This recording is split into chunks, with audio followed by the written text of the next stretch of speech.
इनसे मिलिए।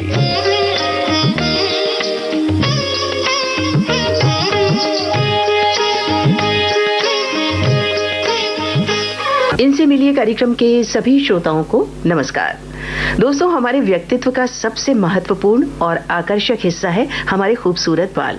बालों का श्रृंगार तरह तरह से किया जाता है, पर अगर किसी के या किसी वजह से आपके पास आपके कुदरती अच्छे खूबसूरत बाल नहीं हैं, तो आज के ज़माने में आप विग लगा सकते हैं और जो आपके चेहरे को सूट करे और अपनी पर्सनैलिटी को बहुत अट्रैक्टिव बना सकते हैं। तो ऐसे ही एक कलाकार हैं अनवर पावस्कर, जो विग बनाते हैं, लोगों की पर्सनैलिटी को निखारते हैं। अनवर जी, आपका बहुत बहुत स्वागत है हमारे कार्यक्रम में। नमस्कार। सबसे पहले तो मैं सबका शुक्रिया अदा करता हूँ, क्योंकि मुझ जैसे इंसान को आपने आज यहाँ बुलाकर मुझे बहुत बड़ा मौका दिया है लोगों से बात करने का, क्योंकि मैं हमेशा पर्दे के पीछे रहता हूँ। कभी पब्लिक से आप लोगों से मिलने का मौका ही नहीं मिलता है, और मैं आज अपने आप को बहुत खुशकिस्मत समझता हूँ कि आपने मुझे यहाँ तक बुलाया है। तो आपकी ये जो खूबी है कि आप विग बनाते हैं, तो इसकी शुरुआत कैसे हुई? क्या मतलब आपके यहाँ ऐसा ये व्यवसाय चलता था? देखिए, परिवार की जहाँ तक बात है, मैं हूँ रत्नागिरी से बिलोंग करता हूँ। मेरा नाम है अनवर पावस्कर। अब ऐसा है मैडम, हमारे गांव में तो इतना कोई इंडस्ट्री में या फिल्म लाइन में या ऐसे कामों में कोई आगे नहीं था। मेरे घर के लोग भी एक छोटे से घर के कामों में रहते थे, जैसे हमारे आम के वहाँ बागात है, खेती वगैरह है। अच्छा। जब मैं बॉम्बे में आया था तो मुझे स्कूल के ज़माने से एक शौक था पेंटिंग का, यानी कि लोगों की शक्लों को, अगर किसी की दाढ़ी लगा दो तो उसकी शक्ल कैसी होगी, किसी के हम मसा लगा दो उसके मुंह पे तो उसकी शक्ल कैसी होगी, किसी को काना कर दो एक आंख से तो वो कैसा लगेगा। ये बचपन से एक शौक सा था कि इंसानों के चेहरे को मैं बिगाड़ता था, बनाता था। जब बॉम्बे में मैं आया तो बॉम्बे में मैंने फिल्मों में देखा एक जवान आदमी को बूढ़ा बना के दिखाया जा रहा है, एक गरीब आदमी को अमीर दिखाया जा रहा है। और वो जब मैंने मालूम किया, सीखा, वहाँ से कुछ पूछा लोगों को, तो मालूम पड़ा कि एक मेकअप नाम की ऐसी चीज़ होती है जिससे इंसान की शक्ल को बदली कर सकता है। अच्छा, मेकअप के अंदर सबसे बड़ा हाथ होता है नकली बालों का, दाढ़ी का, मूंछ का। तो मैंने सोचा कि इस बारे में कुछ सोचा जाए, और सोचते सोचते आज यहाँ तक पहुँचा हूँ। आज मैं 33 साल से फिल्म लाइन में काम कर रहा हूँ। 33 साल मेरी उम्र है, 54। और ये काम मैं आज तक, सबसे बड़ी बात यह है कि लोग बोलते हैं कि बिन गुरु ज्ञान कहाँ से लाऊं, मगर मैं एक ऐसा इंसान हूँ कि बिना किसी गुरु के ज्ञान लेकर आया हूँ। अच्छा। क्योंकि मैं देख कर अपने आप को सीख। खैर, हम में अगर सीखने की कोई ललक हो तो ये तो पौराणिक कथाएं भी कहती हैं कि आप गुरु अपने मन में मान लीजिए किसी को और सच्ची लगन से अपना काम करिए तो आपको सफलता जरूर। हाँ, तो गुरु हुआ ना उसके अंदर भी। हाँ। आपकी जो सच्ची लगन थी वही आपका गुरु हो गया। जी हाँ। तो सबसे पहले फिल्म इंडस्ट्री में आपने किसको संवारा? अभी भट्टाचार्य। बहुत पुराने एक्टर थे। हाँ, करेक्टर बंगाल के थे। और जब मैं फर्स्ट टाइम उनके पास एक मूंछ लेकर पहुंच गया था, तो मेरी उम्र उस टाइम पे बड़ी छोटी सी थी, और मैं देखते रह गए। बोले, बेटा किसने बनाई है? बोला, मैंने बनाई है। तो उनको यकीन नहीं आया। फिर उन्होंने बोला कि ठीक है, लगा के दिखाओ। तो जो उस वक्त एक मेकअप मैन थे जो मुझे थोड़ा सा पुश कर रहे थे, उन्होंने काफ़ी, मैं तो बहुत डर रहा था उस टाइम पे उनके नज़दीक जाते हुए, कि मैं पहली बार किसी फिल्म एक्टर के नज़दीक गया था। और जब मैंने वो मूंछ हाथ कांपते हुए लगाई थी तो थोड़ी टेढ़ी मेढ़ी तो लगी थी, मगर मेरे को नहीं मालूम पड़ी वो टेढ़ी मेढ़ी है, मगर उनको मालूम पड़ गई थी। और उन्होंने मुझे कुछ ऐसा बोला नहीं कि भाई ये बराबर नहीं है, सही नहीं था, कि उनको मालूम है बच्चा है, हिम्मत हार जाएगा। तो अभी भट्टाचार्य जी ने कहा, बहुत अच्छी लगा आपने मुझे और बहुत अच्छी बनाई आपने। जबकि बाद में उन्होंने बोला था मेरे को कि बेटा इसमें ये प्रॉब्लम है, जो मैं आपके सामने किसी सामने बोला। उन्होंने एनकरेज किया। बिल्कुल उस आदमी का आज तक मैं एक शुक्र ऐसा मानता हूँ कि बेचारे इस दुनिया में अभी है ही नहीं वो, और उन्होंने मुझे जो धक्का दिया तो मैं लड़खड़ा था, वो आज तक यहाँ तक पहुँचा हूँ। उसके बाद में मैंने जिंदगी में पीछे मुड़ के देखा ही नहीं, समझ लीजिए। आज इस मकाम पर हूँ कि इंडस्ट्री के दिलीप साहब से लेकर अमित जी तक मुश्किल से कोई मेरे हाथ से बचा होगा। चलिए, बहुत। अगर किसी की विग नहीं बनी तो किसी की दाढ़ी बना दिया हूँ, किसी की दाढ़ी नहीं बनी तो किसी की मूंछ बना दिया हूँ, अगर और कुछ नहीं बनाया तो मेकअप तो कर ही लिया उनका। बहुत अच्छी बात है। आपने कहा कि जैसे मूंछ लगाई, तो जो ये विग बनाते हैं आप, या मूंछ, दाढ़ी, जो भी कुछ बनाते हैं, तो इसके लिए ओरिजिनल जो बाल होते हैं उनका प्रयोग करते हैं? बिल्कुल। अच्छा। वैसे नायलॉन की भी बनती है, मगर उसमें जो नेचुरलिटी आनी चाहिए वो नहीं आती है। असली बालों से जैसे विग बनती है या दाढ़ी मूंछ बनती है, उसकी बात ही कुछ और आती है। लगता है कि बिल्कुल नेचुरल ही आपकी दाढ़ी है या नेचुरल ही आपके बाल है। तो कहाँ से आपको वो नेचुरल बाल? में एक बहुत बड़ा मंदिर है, उस मंदिर की ये खासियत है, बालाजी का मंदिर है वो, और काफी लोग मानते हैं उनको। वहाँ पर ऐसी श्रद्धा है लोगों के दिलों में कि वो अपने सारे बाल, बड़ी बड़ी जवान जवान लड़कियां अपने बाल पूरे वहाँ उतार के आ जाती है, फुल बॉल्ड होगी, फुल टकली होगी वहाँ से आती है, और वो सारे बाल, बहुत बड़ा कारोबार है ये बालों का।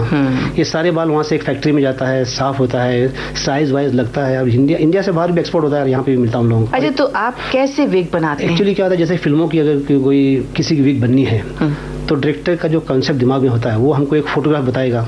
अच्छा, कि भाई इस आदमी को हमको इसकी तरह बनाना है। अच्छा, ये जो बाल आपने कहा कि एक्सपोर्ट भी होते हैं, आप भी उन्हीं लोगों से बाल लेते हैं जो असली होते हैं, तो ये क्या बहुत महंगा है? अभी तक तो नहीं था, मगर अभी ये 2-3 साल से इसलिए महंगा हो गया है कि एक्सपोर्ट चालू हो गया बाहर जी, तो उसके रेट्स बढ़ गए सब। अभी आमतौर पे अगर कोई व्यक्ति अपनी पर्सनैलिटी में निखार लाना चाहे, अच्छा सा विग लगाना चाहे, तो क्या कीमत पड़ेगी एक विग की अपनी इच्छा अनुसार जो आपको ऑर्डर करे? अगर आप बनाना चाहें तो 5,000 की बन जाएगी, अगर आप बनाना चाहें तो 50,000 की बनती है। तो आपके ऊपर डिपेंड है। जैसे लोग कहते हैं जितनी शक्कर डालोगे उतना मीठा बनेगा। तो उसमें क्या क्वालिटी में क्या फर्क रहता है? क्वालिटी में जैसे बालों की क्वालिटी अलग अलग आती है। किसी के बाल बहुत ही सिल्की मुलायम होते हैं जो काफ़ी महंगे मिलते हैं। अच्छा। किसी के बाल बहुत ही लंबे होते हैं वो काफ़ी महंगे मिलते हैं। किसी के बाल करली होते हैं, जल्दी मिलते नहीं, वो भी महंगे होते हैं। तो जैसे जैसे वो उसकी जो चॉइस होगी उसके हिसाब से उसकी प्राइसेस भी बढ़ती कम होती जाएगी। पर अगर कुछ नहीं होते, आप विग ऐसा बनाते हैं जिसमें कर्ली बालों की जरूरत होती, तो क्या करते हैं? उसको हम लोग मशीन से करते हैं ना, केमिकल से वगैरह, पमिंग वगैरह करते हैं, उससे कर्ली हो जाते हैं। उससे कर्ली? हाँ, अगर कर्ली बाल है तो उसको स्ट्रेट हो जाते हैं। नहीं, वो तो बेचारे मजबूर बाल होते हैं, उनको आप जैसे शेप दो, जो बोलो, बेचारे मान लेते हैं। अच्छा, एक शंका मेरे मन में ये आ रही है कि आप विग तो लगा लिया, फिल्म में कई टेक होते होंगे, कभी ऐसा तो नहीं हुआ कि विग किसी का काम करते करते गिर गया हो, निकल गया, उसको फिक्स कैसे करते हैं? नहीं, वो क्या, जो हम लोग जिस मटेरियल से विग को फिक्स करते हैं वो एक गम आता है, वो हमारे इंडिया में बनता है, फिर एक फॉरेन का गम आता है, उसको हम लोग लगा के जब फिक्स करते हैं तो आप उसको ऐसा पकड़ के उठा सकते हैं, इतनी उसमें ग्रिप होती है। अच्छा, तो आम आदमी जिसको रोज अगर विग लगानी हो, आपसे उसने विग ली हो, तो उसको रोज ये अपने गम लगाना पड़ेगा और चिपकाना पड़ेगा? यहाँ जो रोज पर्सनल यूज जो करते हैं उसमें तो एक टेप आता है जो डबल साइड टेप होता है, उससे आप लगा सकते हैं, या तो कैप की तरह पहन सकते हैं, या क्लिप लगा सकते हैं। बहुत सी चीजें आज के जमाने में इतना इम्प्रूवमेंट है कि ऐसा कोई प्रॉब्लम नहीं है। अच्छा। और जैसा आप बोलते हैं विग निकल जाएगा, मैं तो बोलता हूँ लगने के बाद अगर हाथ से बड़े खींचे बाल निकलेगा नहीं, वो नहीं निकलेगा। नहीं, इसकी गारंटी इस बात अच्छा, जैसे आपने पुरुषों के विग की बात की, महिलाएं अगर बहुत लंबे बाल चाहें तो ऐसा भी विग बनता है? हाँ, बिल्कुल बनता है, बिल्कुल बनता है। जितने लंबे, जितनी आपकी हाइट नहीं है उतने लंबे विग बन सकते हैं, बालों के भी और नायलॉन के भी, सिंथेटिक के भी। अच्छा, और उसके लिए क्या सावधानियां बरतनी चाहिए जो आम आदमी पर्सनल यूज के लिए विग इस्तेमाल करता है? सावधानी कुछ भी नहीं है, कोई इसका तो आइटम नहीं है इलेक्ट्रॉनिक्स का कि यहाँ की वायर वहाँ लग जाएगी तो आईसी उड़ जाएगा, जल जाएगा। जैसे बस पेन लिए, कंघी कर लिए, तेल लगा लीजिए, जैसे अपने असली बालों में जो होता है सब वही करना है। इसमें कोई ऐसा सावधानी वाली बात नहीं है। कोई सावधानी की जरूरत नहीं, बस आपके पॉकेट पे निर्भर करता है कि आप किस तरह का। लंबे बाल अगर है तो पॉकेट भी लंबी रखनी चाहिए आपको, ये बात है। बालों की जितनी लंबाई होगी उसकी पॉकेट की लंबाई बढ़ जाएगी। आप बेसिकली विग मेकर हैं या मेकअप मैन हैं? बेसिकली तो प्रोफेशनल के हिसाब से विग मेकर हूँ मैं। अच्छा। उसके बाद मेकअप मैन हूँ, मगर इसके अलावा कुछ और भी मेरे शौक हैं, जैसे मैं गाने गाते रहता हूँ हमेशा। अब हम फिर से आपकी विग वाली बात पर आ जाते हैं। आपके अनुभव कैसे रहे विभिन्न कलाकारों के साथ जिनके आपने विग बनाए? मैंने जिनके साथ काम किया उनसे मैंने हर इंसान से एक एक चीज़ सीखी। जैसे इंडस्ट्री में बहुत बड़े सुपरस्टार है जिनकी एक बात मुझे बहुत अच्छी लगी, उन्होंने मुझे कहा कि ज़िंदगी में हमेशा इंसान को वक्त पर चलना चाहिए। कौन है वो? अब सुपरस्टार तो मेरे ख्याल से इंडस्ट्री में एक ही है, और जिनको देखकर, जो उनकी खासियत ये बताऊं मैं आपको, उनको देखकर लोग अपनी घड़ियां सीधी करते हैं। अच्छा, और किन किन कलाकारों के साथ आपने काम किया? एक मेरे मनचाहे कलाकार है जिनका नाम है सचिन पिलगांवकर। देखिए, वो इंसान एक्टर है, डायरेक्टर है, म्यूजिक डायरेक्टर है, सिंगर है, डांस डायरेक्टर है, एक्शन है। ये समझ लीजिए कि एक फिल्म के लिए जितनी चीज़ों की जरूरत पड़ती है वो पूरा पैकेज है। उनके साथ मैंने कम से कम 12 से 13 फिल्में की है मराठी। और सचिन साहब के मैं हमेशा उनका शुक्रगुजार रहूंगा कि उन्होंने मुझे ज़िंदगी में बहुत कुछ सिखाया है। अच्छा, कभी ऐसा हुआ कि आपने किसी के लिए विग बनाया हो और उसमें बहुत किसी ने मीन मेख निकाली हो? ऐसा एक्ट्रेस जो होती है, एक्ट्रेस मतलब जो लेडीज आर्टिस्ट होती है, उनके नखरे थोड़े ज़्यादा होते ही है। तो हमको प्रोड्यूसर पहले बोलता है कि वो थोड़ी नखरेबाज है, तो तुमको खाली उनके सामने हाँ बोलना है, बाकी करना वही जो हम बोलेंगे। तो हम लोग भी क्या, हम लोग प्रोड्यूसर के आगे हम लोग भी कठपुतली रहते हैं, क्योंकि पेमेंट हमको वहीं से मिलना है।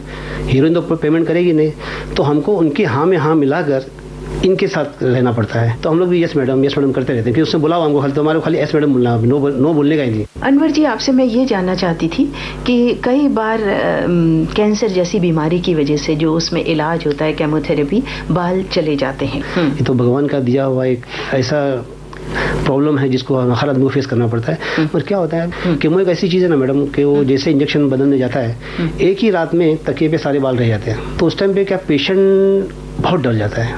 हाँ। तो मैं वीक तो बाद में हो जाता हूँ, पहले पेशेंट से 2-4 घंटा बात करता हूँ। तो कैंसर से जब बाल जाते हैं तो मैं तो मोस्टली अभी आपको एक बताऊँगा बात कि मैं यहाँ से पुणे तक गया हूँ अपने खर्चे से, अपने पेट्रोल से, उनका मेजरमेंट लेने के लिए, उनको विग देने के लिए, और मैं उनसे चार्ज नहीं करता हूँ। अच्छा। हाँ, ये मेरी खासियत है। जब भी मतलब जो कैंसर पेशेंट्स होते हैं उनसे आप चार्ज मैं चार्ज नहीं करता हूँ। कभी कभी कोई बोलता है नहीं इतना महंगा, हमने वहाँ पूछा था, वहाँ पे उसने 18,000 रुपये बताया था, यहाँ पूछा था उसने हमको 20,000 रुपये बताया था।